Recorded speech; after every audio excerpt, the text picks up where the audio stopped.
What is going on, everybody? I hope you're having a fantastic day today. I'm excited for today's video because we are going to be testing the performance of the Dodge Challenger.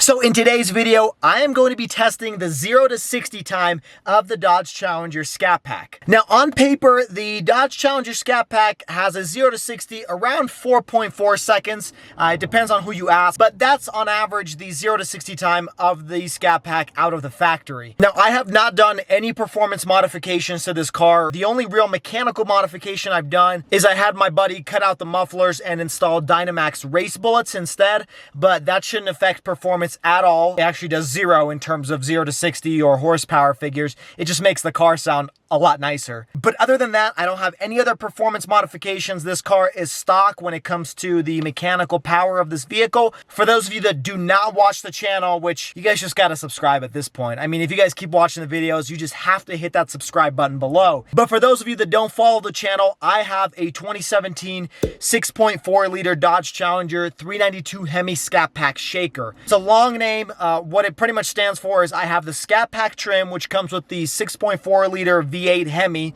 but I also have the Shaker appearance package, which adds this shaker, if you guys can see it right there.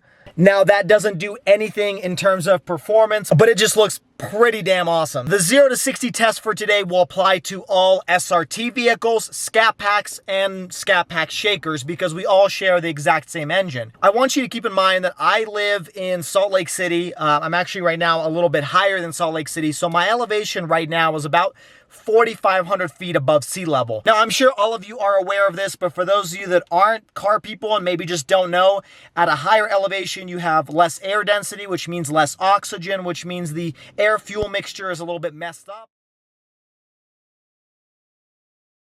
Long story short, you just have a lot less power than you would at sea level because there's less oxygen in the air. Also, I am running 315 millimeter wide tires in the back. Yes, you heard that correctly. I'm running 315s in the back. I feel like I answer this question in the comments probably once per week. So yes, I do run 315s. It does fit, it doesn't rub, and I know other people who have 315 millimeter wide tires on their Dodge Challenger as well. So it is possible. But anyways, I have 315s in the back, which is a lot bigger than the stock 245s that come with the standard Scat Pack. But the tread is about halfway through, so it's not brand new tires. So definitely there's not going to be as much traction as a brand new tire. So now that I got those boring things out of the way, I'm going to run 3 main tests. The first is going to be 0 to 60 under just normal standard conditions. I am not going to adjust or change anything in the system of the car. I'm just going to do 0 to 60 with how it is as soon as I turn the vehicle on. The second test is going to be me putting the car into sport mode and everything in sport suspension, sport steering. And then the third and final test that I'm going to run is going to be using the launch control feature that comes with the Scat Pack. I haven't really used it before, but you can set your RPMs and then it'll tell you how to activate launch control. And so that's going to be the third and final test that I'm going to do with the 0 to 60 run. And we're going to see which one's quicker. I'll let you guys put the thoughts in the comments below. I think the sport mode is actually going to be quicker than launch control because there is not enough tire in the world to put the power to the ground in this vehicle. So my fear is that in the launch control, I'm just going to continue to spin out and it's not going to put any power to the ground. So I think the sport mode is probably a good mixture between too much power and not enough power in the normal mode. Now, before we get started, I'm going to guess that my 0 to 60 is going to be around 5.5 seconds. The reason I say that is because of the elevation, you're probably going to lose about a second due to the performance loss, and because when I drove this car on a drag strip, the fastest I could get was like 5.3 or something like that. And so I just think I'm not going to be able to get any quicker, especially since it's like 85 degrees outside. And also the previous owner of this car who lived in Utah and Idaho, their fastest time was 5.1 seconds. And so realistically, I don't think I'm going to get below 5 seconds, but we're definitely going to try to. So without further ado, let's start with the normal mode and see what the 0 to 60 time is.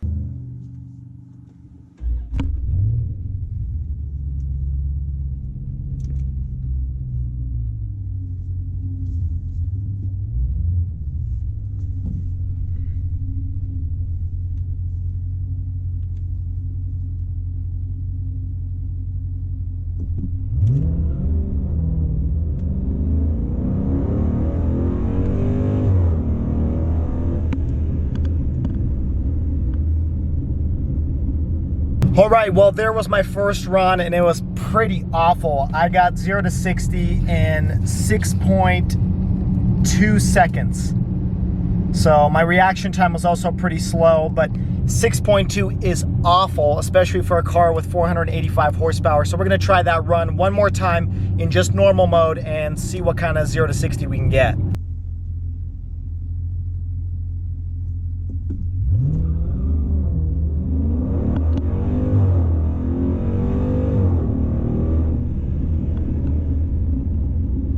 All right, well, that was the second run and not much quicker. I got a 0 to 60 of just 6 seconds. So very, very slow. The best, of course, is 5.1. And that was from the previous owner. The fastest I got at the drag strip was, I believe, 5.3 seconds. Again, keep in mind it's 83 degrees outside, so it's not ideal conditions. And it's just hard putting the power to the ground. But we're gonna flip it on into sport mode, which is actually just down here. You click the sport mode button, and then we're actually gonna go to the Super Track Pack, and you see it's sport mode, paddle shift on, traction control. We're gonna go sport mode setup. We're gonna turn the traction into sport mode as well. So everything is in sport mode, and we're gonna see if that makes a difference when it comes to 0 to 60. I think it will, but let's see what happens in real life testing.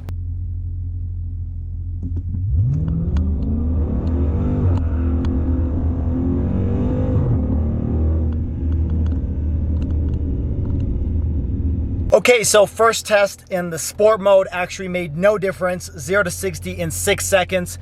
I don't know if you noticed in the video, but I was just spinning out for the first probably like 2 seconds, going to 40 miles an hour. It just wouldn't put the power to the ground. So it's really hard to get that pedal in the right position so that you have enough power to move the car forward, but not enough that you're spinning out. So we're gonna do one more test in the sport mode and see what happens.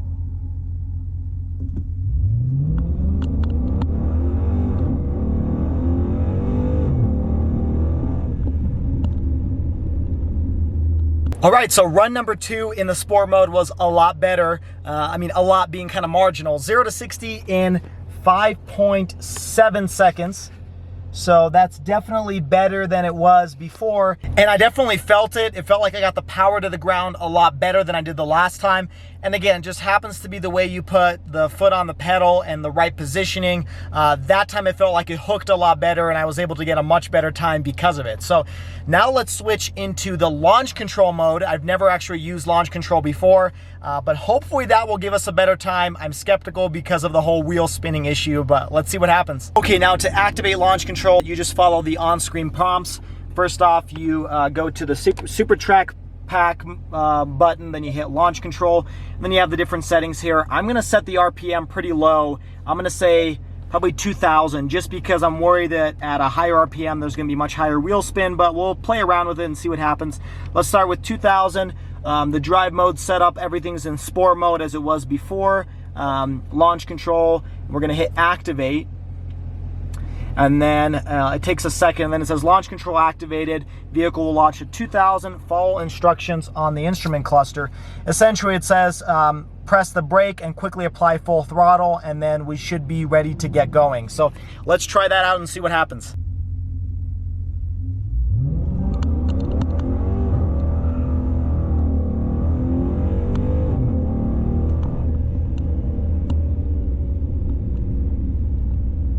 All right, I'm not gonna lie, that was pretty damn scary. I didn't know what to expect. Now, I'm not sure if the GoPro really caught it the way it happened, but it just kept spinning out, and for probably the whole 50 miles an hour, it was spinning out the entire time, so I wasn't able to put the power to the ground just as I had expected.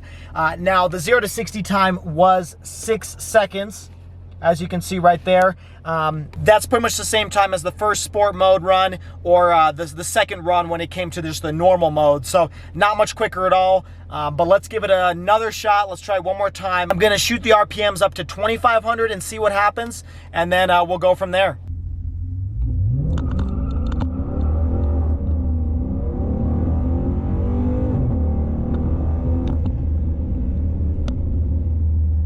Okay, so that was the last run using launch control, and I was actually a lot quicker, even though, again, I had a hard time putting the power to the ground.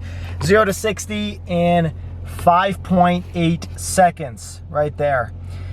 So I don't really know what that accomplished, but ultimately I am not a professional race car driver. I am not a pro at this. I'm simply a guy that loves cars, and I'm definitely not a professional when it comes to racing. So obviously someone with much more experience or who knows this car a lot better is going to be able to do a better 0 to 60.